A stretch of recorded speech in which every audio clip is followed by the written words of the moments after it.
रामकृष्ण हरी मंडळी, आपल्या भक्ती चॅनलमध्ये तुम्हा सगळ्यांचं मनापासून खूप खूप स्वागत.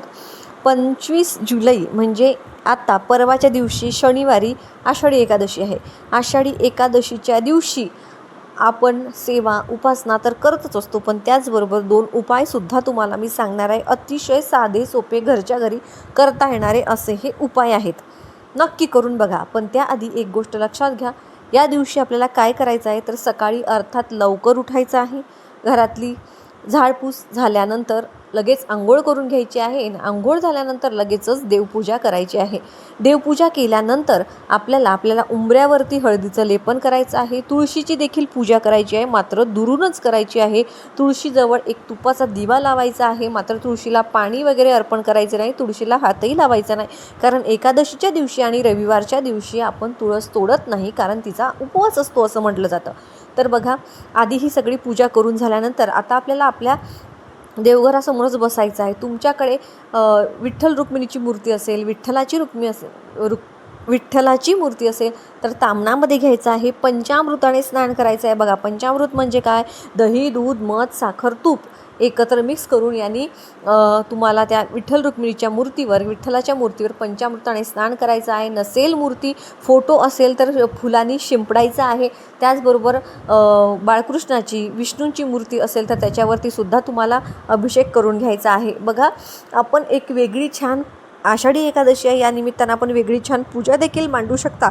नसल मांडत तर देवघरामध्ये त्याच ठिकाणी तुम्ही ते मूर्त्या ठेवू शकता. आता बघा, छानपैकी व्यवस्थित पूजा झाल्यानंतर आपल्याला अर्थात विठ्ठलाची आरती म्हणायची आहे. विष्णू सहस्त्रनामाचं पठण करायचं आहे. 108 वेळा ओम नमो भगवते वासुदेवाय नमः या मंत्राचा जप देखील करायचा आहे. तर बघा, ही सगळी सेवा उपासना झाल्यानंतर तुम्ही दिवसभरात सकाळपासून म्हणजे पूजा झाल्यानंतर सकाळपासून ते संध्याकाळपर्यंत तुम्ही हे दोनही उपाय करू शकता. आता बघा, तुम्हाला काय करायचं आहे. उपाय करण्यासाठी तुम्हाला देवघरासमोरच बसायचं आहे. देवघरासमोर तुम्हाला एक पाट टाकायचा आहे. पाटावरती लाल रंगाचं किंवा पिवळ्या रंगाचं वस्त्र तुम्हाला टाकायचं आहे. आता बघा, त्यासाठी तुम्हाला सगळ्यात आधी मी कर्जमुक्तीसाठीचा उपाय सांगते. एक नारळ म्हणजे श्रीफळ, जे आपण कलशावरती नारळ ठेवतो तो घ्यायचा आहे, मात्र त्याच्यामध्ये पाणी असलं पाहिजे, त्याला शेंडी देखील असली पाहिजे.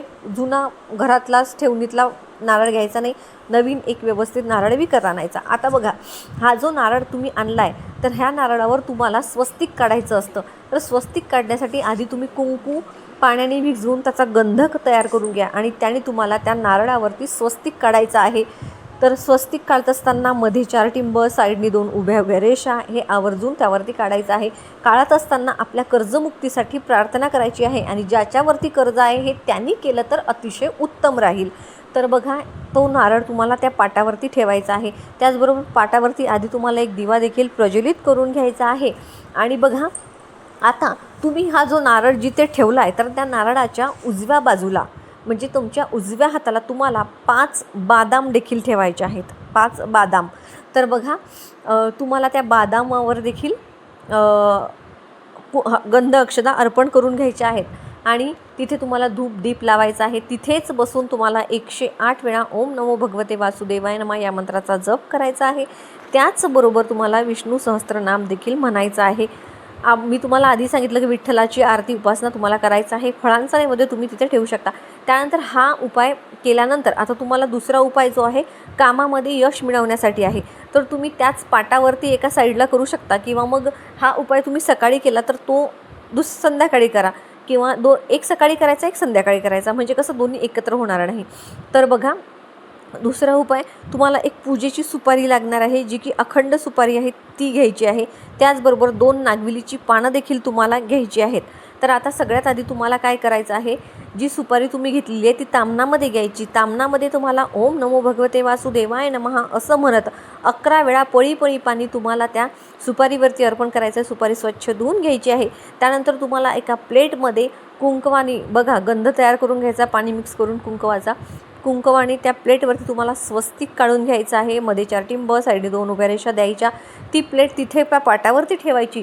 त्यावरती नंतर 2 स्वच्छ विड्याची पानं ठेवायची. त्यावर ते थोडेसे तांदूळ ठेवायचे आणि तुम्हाला 1 रुपयाचं नाणं देखील घ्यायचं आहे. ते 1 रुपयाचं नाणं देखील तुम्हाला त्या 2 विड्याच्या पाण्यावरती ठेवायचं आहे. आणि नंतर तुम्ही जी सुपारी 11 वेळा ओम नमो भगवते वासुदेवाय नमः म्हणून जी सुपारी तुम्ही अभिषेक घातला ती सुपारी तुम्हाला त्या नाण्यावरती 1 रुपयाच्या नाण्यावरती ठेवायची आहे. आता त्या सुपारीला तुम्हाला हळदी कुंकू अक्षता फुलं अर्पण करायची आहे. त्या सुपारीला तुम्हाला धूपदीप दाखवायचा आहे आणि परत तुम्हाला 108 वेळा ओम नमो भगवते वासुदेवाय या नमः या मंत्राचा जप करून विष्णू सहस्त्रनाम म्हणायचं आहे. त्याचबरोबर बघा संपूर्ण हरिपाठ देखील तुम्हाला करायचा आहे. तुम्ही यूट्यूबला लावून देऊ शकता, शांतचित्ताने ऐका. तर असे हे दोन्ही उपाय करत असताना तुम्ही कशासाठी करत आहात तर ते आवर्जून मनामध्ये प्रार्थना करायची आहे. चूकभूल झाली असेल तर क्षमा मागायची आहे. दिवसभर ती सुपारी म्हणजे ती प्लेट तशीच्या तशीच तुम्ही दिवसभर ठेवायची आहे. सकाळी केलं असेल तर दिवसभर ठेवा, संध्याकाळी केलं असेल तर रात्रभर, म्हणजे तो पूर्ण आषाढी एकादशीचा पूर्ण रात्र तुम्हाला ते तिथेच ठेवायचे आहे. दुसऱ्या दिवशी रविवार आहे तर तुम्हाला सकाळी अंघोळ वगैरे करून तो जो नारळ आहे आणि त्या ज्या बदाम आहेत तिथे बघा, तो नारळ देवाजवळ तिथेच फोडायचा आणि ज्याच्यावरती म्हणजे ज्याने तो कर्जमुक्तीसाठी उपाय केला आहे, ज्याच्यासाठी केला आहे, त्यांनी तो स्वतः तो नारळ खायचा.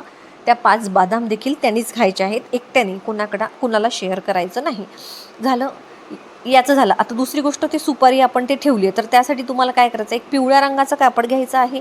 त्यामध्ये तुम्हाला 21 तांदळाचे दाणे घ्यायचे आहेत. त्या सुपारीवर आपण जे अर्पण केले होते ती सुपारी, तो पैसा आणि 21 तांदळाचे दाणे, ह्या 3ही वस्तू तुम्हाला पिवळ्या रंगाच्या कपड्यामध्ये बांधायच्या आहेत.